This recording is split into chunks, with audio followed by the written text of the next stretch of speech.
भगवान की जय। गणेश भगवान की जय।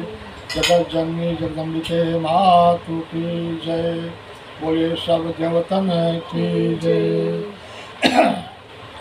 श्री राम जय राम जय जय राम। श्री राम जय राम जय जय राम। श्री राम जय राम जय जय राम। श्री राम जय राम जय जय राम।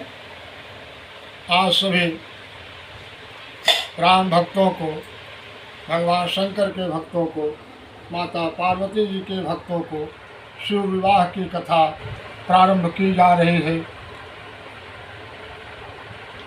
महाराज हिमांचल के द्वारा लग्न पत्रिका ब्रह्मा जी ने पढ़ करके सबको सुनाया और श्री हरि के माध्यम से भगवान भोलेनाथ के पास जाके समाचार बताया गया कि हे भोलेनाथ, अब आप विवाह की तैयारी करिए और आपको अब चलना है विवाह करने के लिए।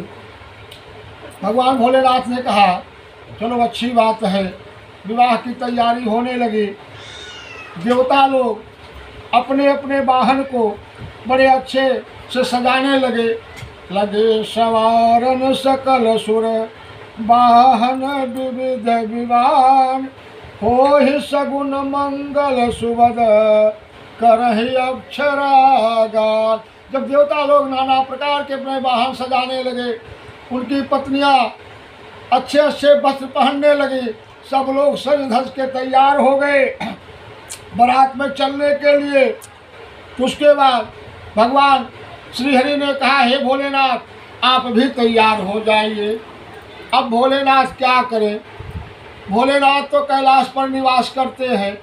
वहाँ न कोई नगर है, न कोई गांव है, न कोई नर है, न कोई नारी है। कौन बाबा भोलेनाथ का श्रृंगार करे?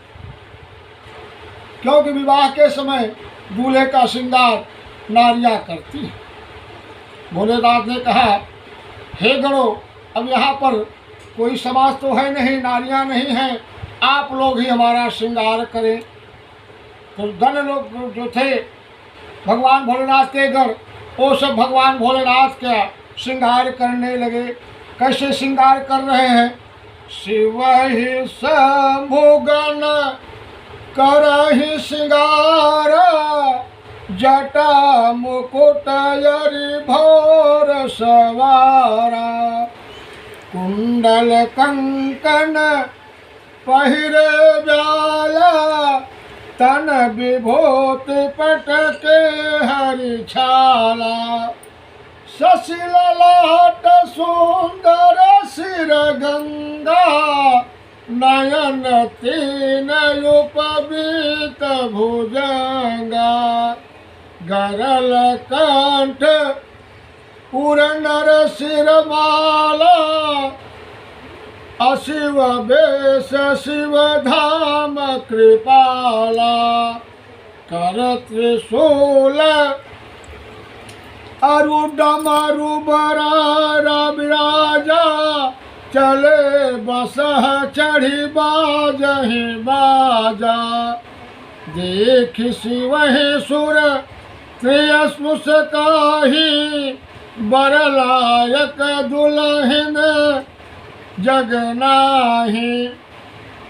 भगवान भोलेनाथ के जो गण थे अब भोलेनाथ का श्रृंगार कर रहे हैं। जटाओं का मुकुट जो है वह सर्पों के द्वारा बना रहे हैं। छोटे छोटे सर्पों के द्वारा कुंडल बना रहे हैं। जो मुकुट में झालर लगती है वह भी सर्पों के द्वारा हो रही है। भगवान का श्रृंगार इस प्रकार कर रहे हैं। पाउडर की जगह भगवान को विभूति लगाई जा रही है, भस्म लगाया जा रहा है और भगवान तैयार हो रहे हैं। एक हाथ में त्रिशूल ले लिए हैं और एक हाथ में डमरू लिए। नंदी पर सवार हो गए और विवाह करने के लिए अब भगवान तैयार हो गए। जब भगवान की वेशभूषा को देवताओं की पत्नियों ने देखा तो बड़ी अचंभित हो गई। उन्होंने कहा, वर के लायक दुल्हन नहीं है, जिस प्रकार से वर है इस प्रकार से दुल्हन नहीं है। और भगवान श्री हरि, भगवान श्री विष्णु ने जब भगवान भोलेनाथ के इस दिव्य स्वरूप को देखा, जो बहुत ही विचित्र रूप से शोभा पा रहा था, अमंगल होने के बाद भी मंगलकारी है भगवान शिव का चेहरा, ऐसे दिव्य स्वरूप को देखने के बाद भगवान विष्णु ने व्यंग रूप में कहा कि हे देवताओं, इनके साथ चलने पर हम लोगों की सेवा में कहीं कुछ कमी हो सकती है। हम लोगों की देखिए बारात कैसी हम लोग लेके आए हैं। भगवान श्री हरि गरुड़ पर आए हैं, ब्रह्मदेव हंस पर आए हैं, सब लोग नाना प्रकार से आए हैं। इंद्रदेव रावत पर चढ़कर आए हैं। सब लोगों की बारात की शोभा बड़ी दिव्य है। इनकी पत्नियां भी बड़े बड़े आभूषण, बड़े बड़े अच्छे वस्त्र पहने हुए और इनके साथ बारात में आज शामिल है। तो भगवान श्री हरि ने कहा, हम सबको अलग अलग होकर चलना चाहिए, क्योंकि इनके साथ जाने पर अपनी बड़ी बेइज्जती हो सकती है। भगवान महादेव ने सुना कि श्री हरि ऐसे कह रहे हमारे विषय में, तो भगवान भोलेनाथ ने कहा, हमारे माननीय, हमारे पूजनीय श्री हरि जी कभी भी व्यंग बोलने में छोड़ते नहीं हैं, कुछ न कुछ जरूर बोल देते हैं। सब लोग अपना अपना समाज लेकर के बारात में चलने के लिए तैयार हो गए। भगवान भोलेनाथ अकेले पड़ गए। भगवान भोलेनाथ ने भृंगु को बुलाया और कहा, हे भाई भृंगु, हे गण, अपने भी बारात तैयार करो, हमारे साथ भी तो कुछ लोग होने चाहिए। जब भृंगी को भगवान भोलेनाथ ने कहा अपनी बारात तैयार करो, तो भृंगी ने क्या किया,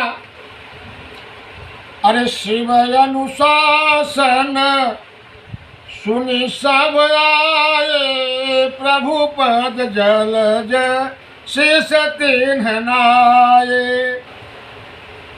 भगवान की आज्ञा पा करके भगवान के भी जितने गण थे, भूत प्रेत पिशाच निशाचर सियार भालू सब आने लगे। अब भगवान के अनुरूप भगवान की बारात बन रही है कि नाना वाहन नाना भेषा, बिहसे शिव समाज निज देखा। जब भगवान की समाज को, भगवान की बारात को लोगों ने देखा, तब कहा, हाँ अब भगवान भोलेनाथ के अनुरूप भगवान की बारात सज गई है। बारात कैसी सजी है, कैसे बाराती भगवान भोलेनाथ के साथ में आज चल रहे हैं।